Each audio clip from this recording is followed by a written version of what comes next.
China's built the world's second largest economy, mainly by making things that we want to buy.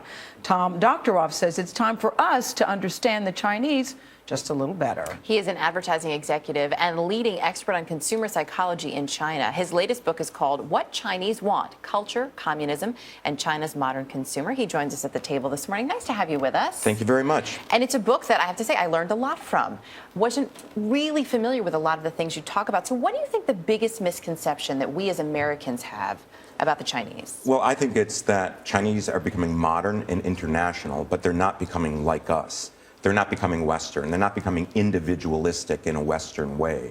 So our way is aspirational, it's interesting to them, but they still are profoundly Chinese, profoundly tied to the family and the obligations to society. And they like it that way. Well, there's a tension. They like it, but but on the other hand, it's limiting. So they don't want to rebel, but they accept it, and this is natural for them. They're kind of told to like it that way too. I mean, that also falls in line, correct? Well, the basic unit of Chinese society still isn't the individual, it's still the family.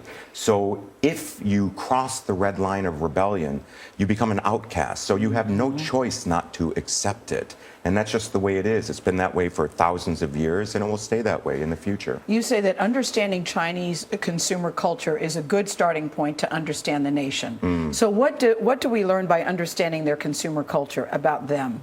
Well, the role that brands play in consumers' lives is to resolve a tension between, on one hand, regimentation, structure, hierarchy, but on the other hand, standing out, moving to the head of the class, climbing up that social hierarchy. You said the leading goose, though. I love this. The leading goose is often shut down. Yeah, that's very Chinese. People want to get ahead, but they don't want to do so conspicuously. So it's dangerous to be in front, but people still want to be climbing up that ladder of success. Chinese are very ambitious. I always say there's a dragon in every Chinese heart, but letting it out requires courage. You know what I thought was interesting about the book? What you said about counterfeit goods. I've been known, Tom, to buy a counterfeit item or two. No, you haven't. Yes, I have. And I'm not telling nobody. You know, I act like, oh, yes, I got it. I at a boutique or something. But you said in Chinese culture, they wear it as a badge of honor almost that I have a counterfeit. Well, not exactly. Or it's a point of pride, you said. I think I mentioned that when Apple opened a fake store in Kunming, it was a point of pride because the Chinese said that the developers were clever.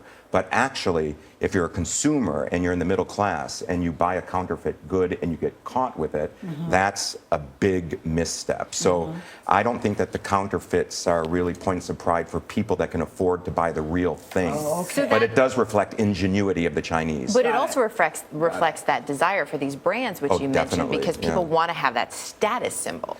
Brands in China are not to just be enjoyed. They are tools of advancement. They are weapons on the battlefield of life. So Chinese people are willing to spend a lot of money for any brand that other people see you with to project status. So for example, all mobile phones, or leading mobile phones, they are multinational brands. But anything in the house, kitchen appliances, they're local and they're very cheap. So that's a golden rule of marketing. No one sees them. No one sees them. Matter. Except for the refrigerator now. People point to the refrigerator. That's a Siemens, Oh, not Sub-Zero? I got not Sub-Zero. Yet. That's a little too much. I remember when Sub-Zero was a huge deal in this country. I'm fascinated, too, by the American companies. For instance, we had Howard Schultz on recently of Starbucks, and he said they're doing gangbusters in China. And I always think of China as a tea-drinking society, but you said Starbucks is huge there. Why? Starbucks has performed a miracle. By the end of this year, they'll have 1,500 stores.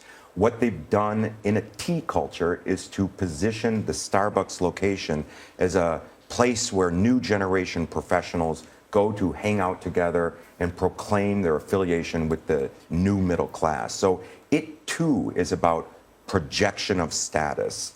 And that's why people are willing to spend $6 on a cup of coffee in a tea culture. I know, I was fascinated. I never think, Erica, of Starbucks' status. But they've redesigned I like the white hot chocolate, They've redesigned the stores. It's tables, not just plush chairs. You know, a place where people can come together in a gang. What about this thinking in the U.S. especially that China, this fear that China could surpass the U.S. as this dominant presence in the world. Is that well founded? I don't think so. I think that China and America have complementary strengths and weaknesses.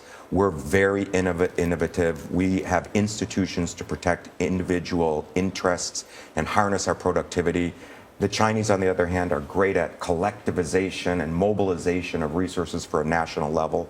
But I don't think that we'll ever really compete directly unless we get nervous. If our government and our leaders don't help people understand the rise of China, then we could get a little bit nervous. There you go. We'll read your book, then we'll understand it better. Thank you. Tom, thanks for being here.